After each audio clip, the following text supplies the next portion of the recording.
when I woke up, very confused. She said, "You almost died last night. In fact, no one can believe you were alive." I went into the games not knowing what was coming. As humans, we just hate uncertainty. You just sensed that it was out there. You have to start somewhere. We're all programmed to push ourselves even farther. This is On the X, an IRONCLAD original. Hey everybody, this is Chris Irwin and welcome to On the X, an IRONCLAD original. Today I'm speaking with Todd Ehrlich. Todd is a former Navy SEAL and a highly recognized businessman and entrepreneur. Today he's the co-founder, CEO, and general partner of Rule One Ventures, an Atlanta-based venture studio. He's also the CEO of FactorCloud, a financial technology startup. He co-founded and was the CEO of Killcliff. I think he is the CEO these days, a sports beverage that was recognized as number 103 on the Inc. 5000 list of fastest growing companies in the US. This is kind of an interesting interview because Todd and I worked together at Killcliff for a number of years. When he was the CEO for the first time, I was the president of the company. So I have a lot of background with Todd and we get into some of that. But I think what's really interesting about him is his ability to transition from his time in the military as a SEAL so seamlessly into the business world and really be a serial entrepreneur. He's maybe the most singularly entrepreneurial person I've ever met. And I think he's just a wealth of information in terms of how to go about that and navigate the business world when you don't necessarily have a background in business. So I hope you enjoy this conversation with Todd Ehrlich.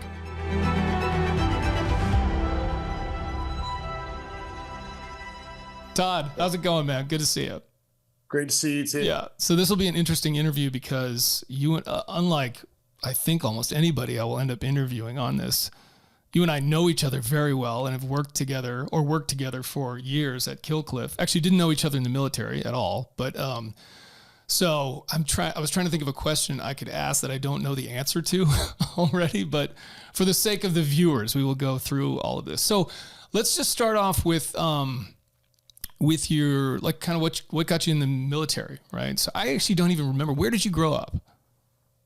Well, I was an Army brat. Right. So my dad was a armor colonel. And so I'm originally from San Francisco, but lived in Washington, D.C. and mostly grew up in Connecticut. That's right. Yeah. Kind of middle school and high school in Connecticut. Yep. And then what got you into the military? Like, what was the appeal there? I asked my dad, my brother was a Marine jet pilot too. So he's like 8 or 10 years older than me. So I had like a lot of military around all the time. And then I asked my dad who the toughest guys in the military were. And I remember thinking he was absolutely going to say Green Berets. Yeah. And he was like, nope, no. He's like, they're these guys. They're in Vietnam. There's guys, Navy SEALs, and they're badasses. And I was like, so that was like a hook. Yeah. That got it started. And then, I'm a little bit older than now. I feel kind of old, but I'm 51. And when I was in college, the first Gulf War happened. And so I had a big, kind of, a lot of people did, but like kind of an urge patriotically to serve. And I was like, I think I'd really like to serve my country. And I thought about enlisting in the Marines, but I didn't. And I kept thinking about it, and I kept kind of coming back to, how could I serve my country in a special way? And not that Marines aren't special, but, I was kind of thinking a little bit more special. And you're allowed to say that. Yeah. I mean, my brother's a Marine. I think Marines are wonderful. One of my best friends in life. All my in-laws are Marines, right? Anyway, I ended up, picking, the SEALs and thought that would be the best path forward for me. I knew it was going to be tough too, but, like everything, didn't really quite understand how tough it was. But it's hard to kind of, like, you can watch the shows and read the books, but until you're sitting in the water and freezing to death, sure, you don't really get it. Yeah, of course. That's why a lot of people quit. Yeah. The full benefit. So did you finish college? Did you go to college, enlist? How did that work? Yeah. So I went to college and I enlisted. I dropped out of the Navy. Dropped out of college to join the Navy. Okay. So And how then old? when I got out of the Navy, I actually went back to college and dropped out again. So I'm technically a 2-time college dropout. And did you ever finish college? No. I thought that was the case, but I couldn't remember. Well, there's a reason. I worked for, I had a mentor in business who's an incredibly successful businessman, very, very successful guy. And he was really important to me. And he was a college dropout, and he dropped out of Brown. And, I was actually taking night classes while I was working for him. And I remember I had an accounting class of all things. And he was like, "Where are you going?" And I was like, I got a college class. He's like, "That's so dumb." And I was like, okay, this is, wealthiest, most successful guy I know. If he thinks this is dumb, I'm out, and I quit. So yeah, two-time college dropout. Pretty proud of that. So, really overachieved. Yeah. Well, I mean, like there's a lot of entrepreneurs. I mean, we'll get to this, but there's a lot of entrepreneurs that are very successful entrepreneurs, like Steve Jobs, right? Who I don't think finished college, or maybe never even went to college. I don't remember exactly, but that story is kind of common in people that are like hardcore entrepreneurs. So I want to get to that, but let's just kind of continue on the path here. So drop out of college, go to Buds, graduated class 198, right? If memory serves. Yes. And then what after that? Jump school and a team. Yep. Went to the team and, kind of got in the pipeline. Went to STT and did all that stuff. Joined a platoon. And weirdly, my enlistment came up.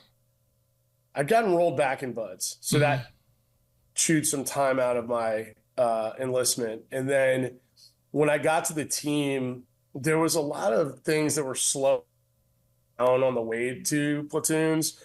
And so I kind of got caught up in that. So then I get into a platoon finally and, get my trident and everything. And I'm there and I, frankly, my enlistment came up and was supposed to extend and kind of deploy with my platoon.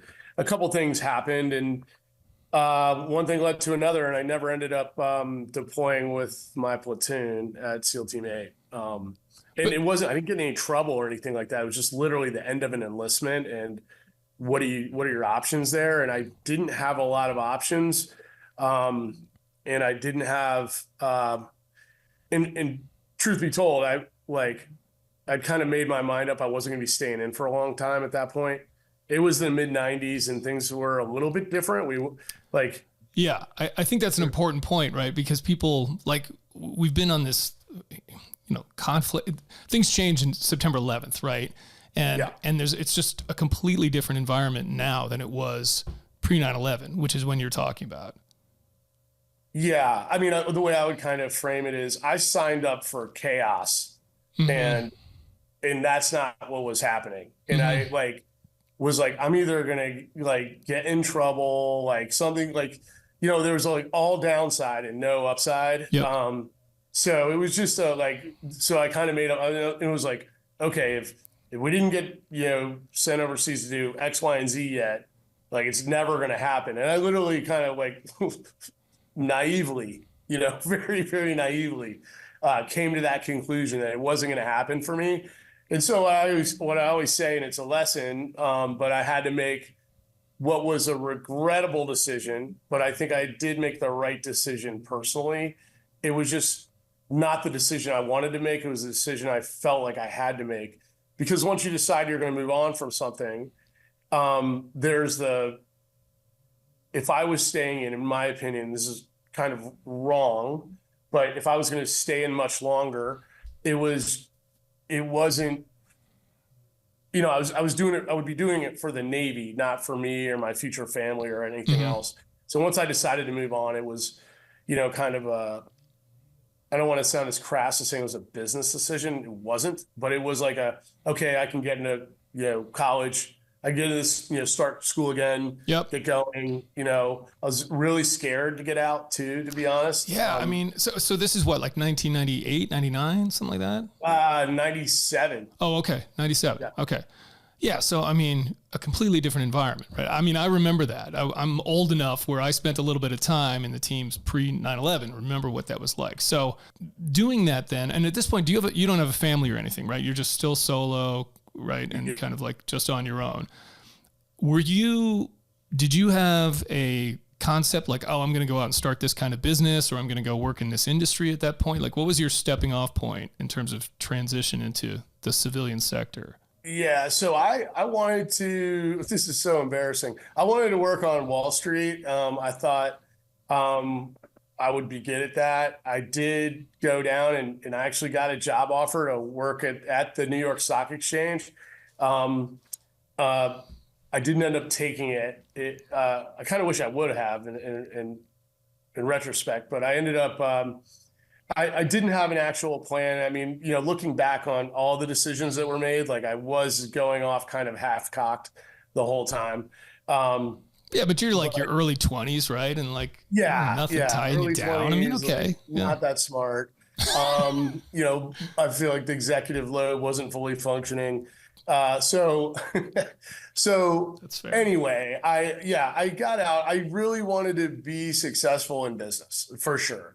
I thought that, I might, I thought just because I was a pretty hard worker, had a relatively strong work ethic, I thought that, that put to use as a civilian might work pretty well. My goal, I did have a long-term goal. Like short-term was very cloudy. Long-term, I wanted to own a business or multiple businesses and have like a controlling interest in a handful of businesses. I thought that was like a good lifetime goal, is like, hey, you're 60 years old, you own a piece of a handful of businesses. So that part actually, interestingly, has kind of turned out, but everything kind of from the time I got out for a handful of years was like not at all what I planned.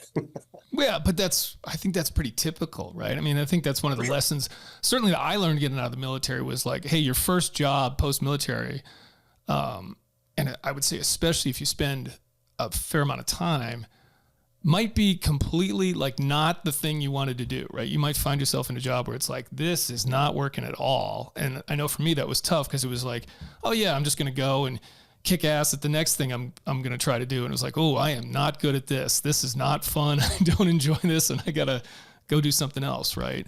Did you see yourself as an entrepreneur early on? And that term, I mean, like, this is one of these things too, right? That term now is so ubiquitous where everybody uses it and everybody's an entrepreneur and everybody's a CEO of their own company that they're the only member of, right?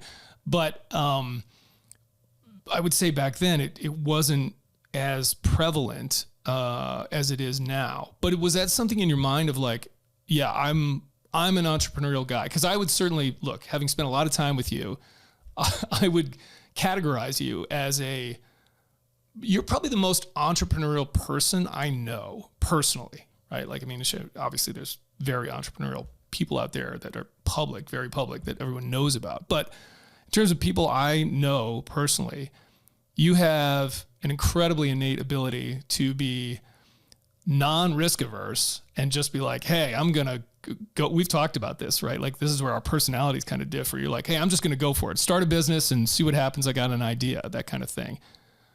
Did you have a sense that that was in you at the time and that's really what you wanted to do? Or was it something you kind of cultivated and found out? Yeah. So I think, there were kind of two paths. One, I was going to work for somebody and really do well that way, or I was going to try to start something and go that route. On the try to start something and go that route, like I literally didn't know where to start. It wasn't like it is now where there's like, reams of information you get relatively easily. And there's almost like a guidebook to do it. I didn't know what to do. I was totally, my mindset was like, go get some work, get some real work experience. Cause I don't know what I'm doing. I didn't know what I was doing. And eventually I'd figure it out. And I also had this like kind of, again, naive concept of like, when the right opportunity came, I was going to know it. You know what I mean? I was going to really know it. And the truth is that's not true either. Like, it's more of like, you have to have a plan and start executing. And even though, because there's no good time to do anything, there's no good time to join the Navy. There's no good time to get out. There's no good time to start a business or start a family or, have a kid. Yeah. I remember my dad told me that early on, like there's never a good time to start having children. So just pick a time and go for it, Right. Ultimately, it was a dream more than a plan at first. Yeah. However, in the first couple of jobs working for that one mentor, he was an entrepreneur's entrepreneur. He was really, really special. And I got to see the way an entrepreneur thought. And what was fascinating was that kind of risk aversion concept. He didn't have it either, right? He just had a vision and he's like, I can kind of see the path from here to there. Mm-hmm. And then I was like, I see it too, and that's one of the big differences. I had lunch with an entrepreneur yesterday, and he's created this incredible business. He's super successful. He's been an entrepreneur for 20 years.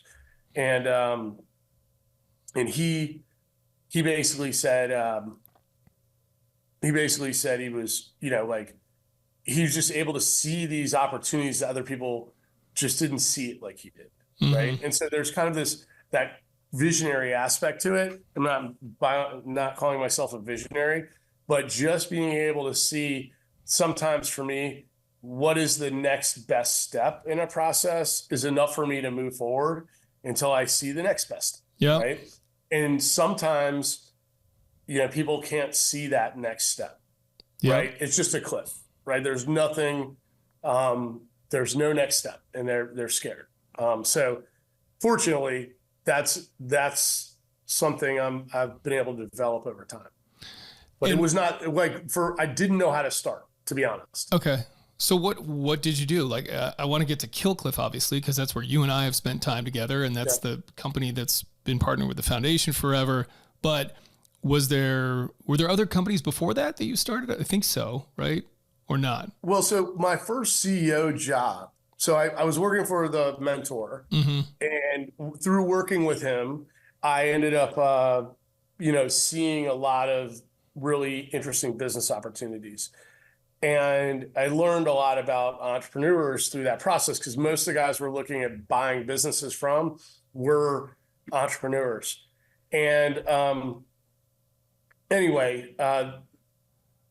then one day I got an opportunity to be the CEO of a startup. Okay.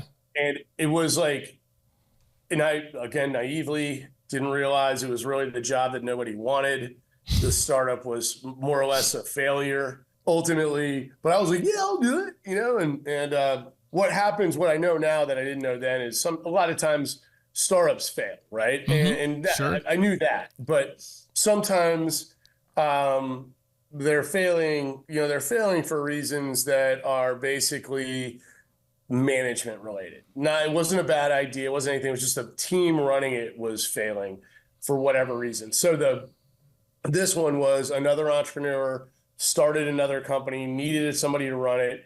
It had basically failed. The team was not good. He tried to do things kind of cheaply, but had conviction around the idea. And so he offered me the position. I took the position. Again, I probably shouldn't have. It was probably a terrible idea. And the first thing I did was I realized, and this was kind of a groundbreaking thing for me, but I realized that the team was I wasn't going to be able to work with them and they weren't going to be able to work with me. And fortunately, it was a pretty small team. And so we just, decided they were going to go away. And they just didn't want to work with me and I didn't want to work with them. And they were kind of being jerks about it. So it was like, okay, we can either, I could try to win them over for the next 12 months, or they could just go away now. Yeah. And, we'll do that. Yeah. And so I will say you're exceedingly good at that too. And I mean that sort of, it can sound kind of like a backhanded compliment that you're like good at firing people, but like you're very good at doing what's necessary for the good of the business, if that's the right way to say it. I've seen that about you. In this situation, these guys were disgruntled. They didn't want some young guy coming in and taking over and telling them what to do. And I don't blame them. You know, I didn't know what to do. I was like, the only thing I knew was they had to go. And so they went, and we, you know, kind of hit the reset button and started over, and it worked. And I grew that business relatively successfully. And while I was growing it, I was working on Killcliff as like a project on the side. Yeah. Okay. I saw another opportunity to start another company, which I started with a couple other founders and built that. That was my most successful startup. Okay. So real quick. So the one you took the job for, what kind of company was that? It was a software company. Software company. It was kind of a B2B SaaS business. Okay, got it. And then the other one you were talking about that's been the most successful one to date was that TriServe? Is that yes? Okay, and that one was. Remind me what that one does. Yeah, they're still around. They're owned by somebody else now. But basically, they do appraisal management. Okay. So if you buy a house, and let's say, you know, big bank is your lender. You know, big bank uses an appraisal management service to make sure the appraisal gets done. Every day in the country, you know, there's 10 or 20,000 appraisals taking place. We owned a small single digit amount of the business in the country. Okay. And then you're starting Killcliff on the side. Right. This is what I mean, where you're like you're able to do this in a way that I've yet to meet somebody else. And like, I think one of the things about being entrepreneurial, I think, from what I learned from you, is this, you know, seeing a gap in the market, right? Like seeing some kind of, it's a problem solving thing. Like you're talking about, like, hey, there's this problem out here, or that's not optimized, and I think I've got a way to make that better, right? So let's get into Killcliff, because I definitely want to spend a fair amount of time on this. So what made you want to do that? Like what did you see that was like, hey, I know what I can do. I can create a beverage that's a recovery beverage that's tastes good. I mean, like, what was the thing you were looking at? I mean, and the truth be told, if you think about it from that perspective, what a terrible idea, right? Like, I mean, it was like, why? I mean, if you know anything about beverage, which most people don't, but I know more now than I did when I started working for you. 1 to 10, with 10 being the hardest. Beverage is like a 19. Yeah. Right. Yeah. It's super hard. So, and I knew that, but I also knew that beverages had really good multiples if you were successful. What I didn't realize, again, naively, I didn't know that the attrition rate, kind of like I didn't know the attrition rate in buds was so high. I didn't know the attrition rate in beverages was so high. Yeah. And so, but going back to the decisioning, I didn't like Gatorade, and I didn't like Red Bull. Like, you didn't like the taste of them, or you didn't like, I mean, the way that... I didn't like the sugar. Okay, fair enough. I didn't like the sugar, and I didn't feel like either of them were that, like, flavored salt water didn't seem, with a bunch of sugar in it, didn't seem like a great idea. And then, frankly, Red Bull gave me like these really weird heart palpitations, so I didn't like that either. Well, yeah, especially if you drink like 10 of them with vodka. I don't know what you're talking about. But it's been a long time, but yeah. Okay, so you don't like these products, and so you see a gap here. Yeah, and I was kind of like, there's got to be a sports performance product that, like, just like it doesn't need to, you know. In my mind, I was like, I want to make something that, oh, and by the way, so I always liked, when I was a kid and I get sick, my mom would like give me ginger ale, and she said, oh, it'll settle your stomach. Mm-hmm, sure. And I'm a little bit of a nerd. Even though I'm a 2-time college dropout, I am interested in kind of science, and like not doing science, but reading about science. Yeah. Like, I do like to read. So I basically was reading these, journals. 2 in particular I would read, the Scientific American and the New Scientist, which is a British publication. And these articles started popping up about ginger and how it was analgesic, meaning it kind of would reduce inflammation or pain, right? And so I was like, okay, that's pretty cool. And I was like, wouldn't it be cool to have a beverage that was like, didn't make you feel like crap, and, you know, but could help you maybe get 1% better. And that was like my thing. Just 1% better for a Navy SEAL is a lot better, you know? Yeah, right. And so I was like, 1% is a goal, right? And it doesn't sound like a lot, but and so I went to work just kind of nerding out on ingredients and everything else, and I put it together. And at the same time, when I started working on this, a few years earlier, a friend of mine had passed away in the teams in combat. And what it really bothered me was I wasn't able to really honor him or the community through anything I had done to date. I'd hoped that when I got out that I would be able to like kind of forge a new path and, hopefully make a lot of money and, be a resource for guys, and maybe their families at some point. The Navy SEAL Foundation didn't exist until after I got out.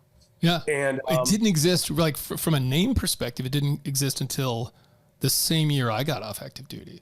Yeah. I mean, like this is further along in the story, but I was thinking about it. I don't think, again, because that name, Navy SEAL Foundation, 2011 came into practice, right, when two other nonprofits combined, right, to create the Navy SEAL Foundation. So what's funny is I had never heard of the Navy SEAL Foundation until I met you. Post teams, right? That's a true statement. Yep. We'll get into this, but yeah. So anyway, keep going with I know where you're going with all this. So yeah. So basically, I was like, I had a mixture of things going around in my head. One, I had this desire to help the community. I was in my mind, I was kind of a quitter, right? I'd quit the community at kind of a bad time. I got out of the reserves like October 2000. Too hard on yourself, man. Kind of weird timing. So I felt like a desire to help out and do something good there, and try to honor my friend. This is your kind of early days in global war on terror. And then I had this desire to make this drink. And then I was kind of like, well, what if I kind of did it together? And I kind of, came up with this concept that what if this was a drink that, could help support, the Navy SEAL Foundation and the community. Wouldn't that be cool? Then it would be worth doing it. And so that was literally what, two things gave me the courage to do it. One was kind of the desire to help the community and that I could create a sustainable giving platform, and that would be bigger than me. And then the second thing was I told my wife I was about to blow a couple $100,000. My fiance, she's from Mississippi. We're on a dirt road in Mississippi going to a friend's house. And I pulled the car over and I was like, listen, I got to tell you something. She's like, oh no, like we're on a dirt road in Mississippi. What else do you need to tell me? And I was just like, I'm going to put a lot of money, which I don't have that much of, into this building this product. And she was just like, I think you'll do great. And I was like, really? Cool. And so that little boost of confidence helped a lot. And so I kind of just went to work on it. And that was the reason for being, was the purpose of supporting the community. On the X is proudly presented by Mechanics Wear, the gloves trusted by pros. Originally designed by a legendary race mechanic, Mechanics Wear has become the top choice for anyone who needs tough, reliable protection. From construction sites to the front lines, these gloves offer unbeatable comfort, durability, and grip. Stay cool, dry, and in control with Mechanics Wear. Gear up for whatever comes your way. And just speaking personally, Mechanics gloves were the go-to glove for us in the military, certainly. And they're still my go-to glove when it comes to just working around the house. Glove that I've worn for decades at this point, and it's still kind of my go-to glove. Mechanics Wear gloves are available at most retailers, as well as on mechanics.com and on GSA Advantage. Mechanics Wear is also proud to offer an exclusive 15% off discount through the ID.me program to military, veterans, and first responders. Click on the ID.me button in your shopping cart and follow the steps to verify your eligibility.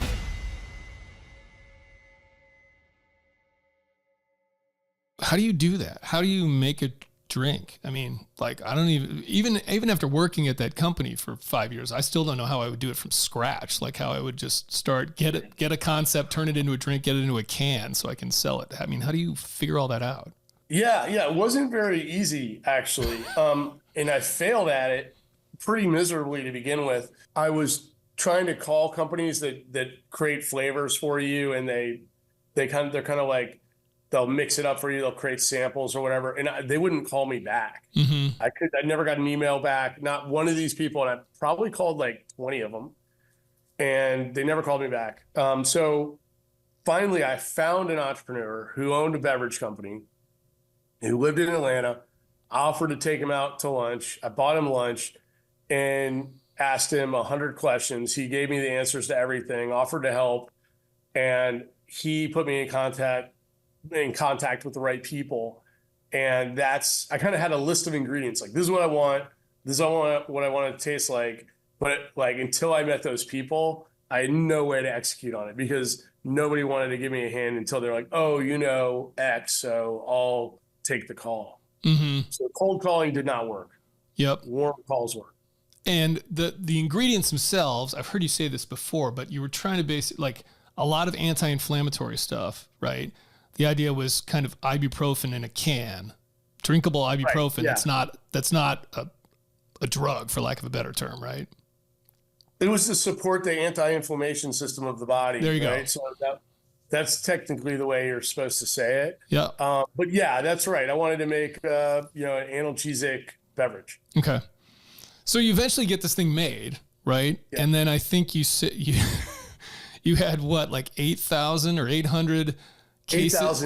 8,000 cases. Yeah, good memory. Sitting in your garage, right? In a warehouse. Okay. Yeah, 8,000 cases sitting in a warehouse. It was December 2010. I had no idea what to do. Yep. Like, no idea. And one of my friends was like, hey, whatever happened with that idea? I'm like, I got 8,000 cases sitting in a warehouse. He's like, what are you going to do? And I'm like, I have no idea. Like, literally had no idea. And he offered to help. Yep.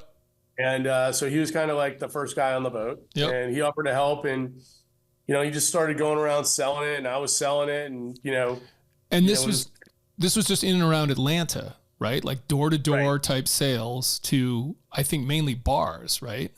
Yep. Okay. And what was your first big win? Was it the Ivy? Where'd you get in originally? Yeah, the Ivy was the first bar that was like, the owners were really great guys, and they were just like, this tastes good. It supports Navy SEALs. We're going to do it. Yep. And shout out to the Shiras. Yeah, the Shiras. Benji, Jamie. Yeah. Yep. And Katie, their little sister, works for us now. Okay. Yeah. So yeah, they just were, supporters, and they're wonderful people, wonderful family, and they supported it. And that was a good break. The next break was CrossFit, weirdly enough, where, GW, who's that first guy that came on board, went out. He was, kind of just going around, met a guy at a CrossFit gym. And so I've sold a couple cases in a CrossFit gym. One of those guys at the CrossFit gym took the product to a competition, and this guy at the competition was like, what is this crap? Whatever, and he took a couple cans and left, and ended up loving it. And he called, and that was Baker. Yep. So Baker Levitt. And then he was kind of our Johnny Appleseed of CrossFit. Yes. Yeah. Baker has a unique skill, unique skill set, and is an amazing salesperson. So what really enamored me about the business model was this idea of a for-profit company that has a nonprofit mission. And I didn't really know a lot about nonprofit versus for-profit, but I knew enough that most people go one or the other, right? It's like, I'm either going to start a nonprofit or I'm going to start a for-profit company. And you had this great idea of like not merging them. Obviously, you got to be one or the other in terms of legalities and paperwork, but that you were going to devote a substantial amount of resources and revenue and mission and all of that to a nonprofit, the Navy SEAL Foundation. Which again, I'm pretty sure when I met you and you talked about that, I was like, I don't even know anything about the Navy SEAL Foundation, because again, that name was certainly very, very new at the time. But I really dug that, and I thought that was cool, and I thought it was so honorable too, and that was really important to me. And then what was so fun about it, right, was that we kind of, this was early on days, like startups where we're squatting on like investors' offices, right? And like working in the hallway on laptops and things like that. Like we get kicked out of their conference room and you're like sitting in the hallway, not knowing anything about how to do any of this stuff, just kind of learning as we go. But the sort of excitement around CrossFit, or the way it kind of took off in CrossFit at the time, which was super fun because I owned a gym too. And so like that part, like I really knew that I was really excited about that community and the growth there. And it was a lot of fun for me. But then I think we should talk real briefly about how we got the audience with the foundation, right? So I think it was through Rory O'Connor, right? It was through Tampa Bay Frogman Swim. And we had been doing the best we could to just sort of send money to the Navy SEAL Foundation every month. We just like write a check and like, here you go, here's money. We don't have any money at this company, but here, have some of our money, right? Because we're certainly operating at a loss at that time. But then somehow Rory got us an audience with Robin. Well, we had sponsored the Tampa Bay Frogman Swim. Okay. Right. And so we had this little relationship going for like maybe a year or so. Yep. And then Rory, and we were like the title sponsor. Yeah. Well, again, couldn't afford it, but we did it. Not at all. Yeah. But it was a cool thing to do. And Rory was great. And it was just a neat opportunity. And so somehow he put two and two together and like, oh yeah, our lead sponsor is Killcliff. Like they give money to the Navy SEAL Foundation. I think they were like, who are these people? Yeah. But we got an audience. I remember we went down to Florida and we met with Robin and with Jen Bergaw and we basically said, hey, we want to be an actual partner. We want to kind of like sign a contract that says, hey, we're committing this amount of funding, donations to the foundation, but then we want to be able to say this like in our marketing and put it on our cans and all of that. And we did that. We inked this deal. That was the first corporate partnership for the foundation. It was new for them. It was new for us, but it was really, kind of. Well, I had asked a guy named Norm Carley, and I had asked him if we could say we give money to the Navy SEAL Foundation on our cans. And he was like, yeah, sure. Like, we'll take all the publicity we can get. And I was like, okay, cool, thanks. And he was a really great guy. And so I was like, okay, we'll do this. And so that was our toe in the water. Then we started sending checks. And apparently the story I heard was people were calling up going like, yes, what's the deal with these guys? Like, are they scamming? Right. Are they scammers or whatever? And the foundation's like, no, we actually get checks from these guys. Yeah, they're legit. And then Rory made that connection. So. Yeah.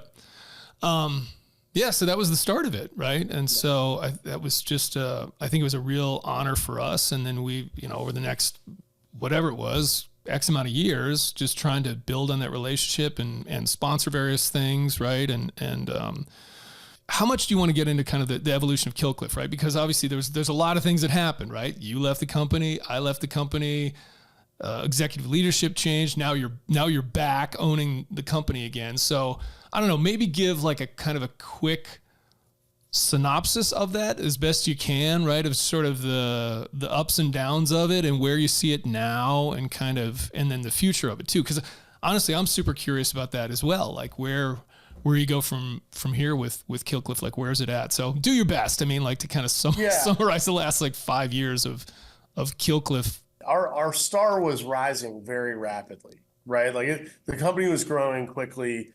People loved it. The CrossFit relationship, the Navy SEAL Foundation relationship, those were great. It was working. The star was rising and all these cool things were going on. We're having the best time ever. And I feel like culture is overused and everything, but we had this culture was built around our purpose, and our purpose was Navy SEAL Foundation. When something wasn't going well, we would find a way to like make it work, make whatever happen. And so, and I feel like we attracted some folks that were investors and otherwise that wanted to push us in directions that we didn't want to go in. Mm-hmm. And that's where friction was caused. And ultimately that wasn't the only area where we had friction, but ultimately I lost some of those arguments. And I got pushed out of the company by investors. And at the time I was like, okay, well, I guess these guys have more experience and they really know what they're doing. So I should just get out of the way and let them, be the smartest guys in the room that they are. And at the same time, I was bummed because I was like, man, we're on a path to like really do something incredible here. I remember this well. Yeah. And it got derailed, and I think it was an easy, I can see where the fallacy was. Like, I think that some people are like, Todd's a little bit too visionary and not enough of, a little bit too X, not of Y or whatever. And I've heard that argument about a lot of people, not just myself, but at the end of the day, there was kind of some things going on in the business that, really required someone like me to be there. And so when I left, it allowed these outside forces to come in and push the business in directions I don't think it should have gone in. And so we started losing, some of that purpose-driven culture. We started losing some of that authenticity. We started losing, kind of that like spark that like kind of made it what it was. And it was, I think it started when I left. I'd like to take credit in a way that like, hey, something special left the business when the founder left the business. And it didn't go down, like, frankly, the way it was handled didn't go down very well. With that being said, I tried to handle it like a gentleman. And I really desperately wanted the business to succeed without me there. I thought it would. And it's got like this business has a special energy to it that just, it keeps going, it just keeps going. But so long story short, investors come in, they leave, new investors come in and they leave. Even a third set of investors came in and unfortunately that gentleman passed away and the company got left in a position where they kind of needed some new ownership. And I was fortunate enough to be in a position to take it over at that point, fast forward like 6.5, 7 years. And so then I took it back over about 15 months ago. Yeah. Which is incredible. I still can't even believe that happened. I remember when you called me up or whatever and you're like talking to me about this or no, GW told me like that this was going to happen. I was like, what how's that working?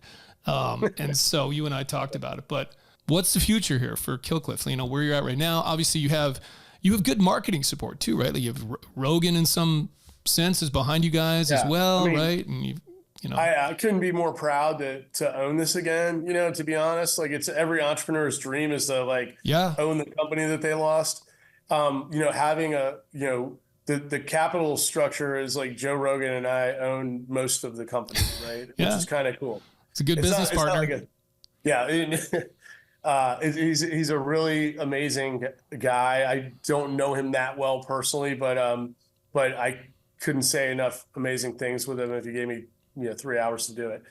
But he's had a big impact on the business too.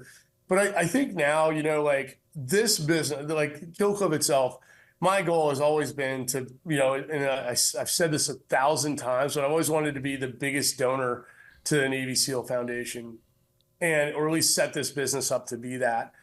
I think there's a path to get there. And I'd like to kind of see that through. That's one of the reasons I stepped back in, because I was like, we're never going to get there at the rate they're going. So some things need to be fixed in order to get there. And so, my goal was come back in, make some adjustments, change the trajectory of the business, and let's achieve that goal. And now I think we're on a path to hopefully do that in a kind of a couple phases. Phase one would be, something happens where we're able to, increase what our giving. And then phase two would be the growth aspect of it over a longer period of time will be on that trajectory to grow into what the dream always was. Two last things that I want to, so one is just real quick, what you're doing with the Rule One Ventures, because I think that's a really interesting business that you have now that's interesting for other entrepreneurs out there? And then the last thing is just, I think, your biggest lessons learned as an entrepreneur for other folks that want to be entrepreneurial, especially veterans, right? So guys and girls getting out of the military that want to do something like you've done. What advice would you give them? I mean, on what I do now is I run a venture studio, which means we invest and build business-to-business software and data companies. I think I'm significantly better at that than growing beverage companies, to be fair. So that's what I do now. It's a entrepreneur's entrepreneurial dream to do what I'm doing. I get to start companies. Like, you have an idea, I'm like, hey, let's start it. So it's kind of cool. So that's like kind of, that's the day-to-day job that I have, and I love it. I literally love going to work every day. I'm like, TGIM, like, thank God it's Monday. I get to go build stuff. And then, just on entrepreneurial advice, we could have 10 podcasts about that subject. Yep. But I think, if I were, I'm probably not going to pick my best advice right off the top of my head, but I think going back to the beginning of the conversation of, like, it's never a good time to do anything. It's never a good time. Like, there's 100 reasons, like, why you wouldn't want to start a software business in the real estate space right now, but it might be the best time ever to do that. Right. Mm-hmm. So the point is, nothing ever looks like a good time. Sometimes you just have to get in and just start working on something. And, like, you have to start somewhere, you know what I mean? And, like, and then, and just one thing I would say about entrepreneurship, it is the ultimate game changer. From you want to change your life, you want to change your family, you want to do anything, figure out a way to be entrepreneurial and start your own business. And it can change everything. And, you don't have to be that smart. You don't have to be a lot of things. You just have to have some humility and be willing to work hard, and you can be incredibly successful as an entrepreneur. My friend gave a speech at our daughters graduated from the school this morning, and my friend graduated from the school. It's a school for kids with dyslexia. So kids are like, kind of their words go in the wrong direction, or their letters get mixed up or whatever. And he gave the keynote speech to the little graduating class of super cute kids. And, he started a business, cutting and pruning trees when he was like 14 years old. And he's now the third biggest tree company in the world. Wow. And he's 40. And it's incredible. Like, it's just an incredible story. And, guy couldn't read a book, Yeah. And just went out and crushed it. And he's just, I think as a businessman, he's brilliant. And so the point is, like, we all are measuring ourselves by other people's measuring sticks, and you just don't know what the measuring stick for you is until you start trying things and working on it. And that would be, like, particularly guys that are going through a tough time, like, just try doing something new, get your mindset right. But if you have a growth mindset, if you don't have a growth mindset, get one. And if you do, then embrace that and just figure it out. But yeah, I do have to run. I'm happy to do it again if you want me. Yeah, no, I think we should have a whole nother conversation on just that, like entrepreneurial advice, because I would say, just in closing, the other one that I thought was such a big lesson from my time at Killcliff was having that purpose built into the brand, right, of giving back was so huge, right? Like, it's one thing to just say, we make great energy drinks or we make great recovery drinks. That's cool. But having that give back mission bigger than ourselves thing for our employees, for our followers, all of that was so huge. And you didn't even, like, for the people at the company, they didn't even have to have a particular affinity for the military or anything like that. It was just the fact that there's something that we're doing. Yeah. They just really liked you. But one thing about that, we were lucky to have that, but that shouldn't stop someone from going out and doing it. You're not always going to have, like, this incredible purpose. No, of course not. But I'm just saying, like, if you have the ability to do that, right? If there's something really matters to you, you can build that into your company, right? Yeah. I will say too, just in last thing, Todd, like, it's not lost on me the fact that the reason I'm here at the Navy SEAL Foundation is because of the path through Killcliff, right? So it's not lost on me that I wouldn't be on the other side of this if it weren't for the opportunity you gave me. So I appreciate that, brother. And talk to you again soon. I hope you guys are doing. Yeah. I couldn't be a bigger fan. Yeah. Well, thanks. Thanks for all that you've done for us, for the community, and other entrepreneurs out there. And come see us in Montana again at some point, dude. We're going to be out there soon. Cool. So Let me know. All right, brother. All right, man. Take Thanks. care. See ya. Bye.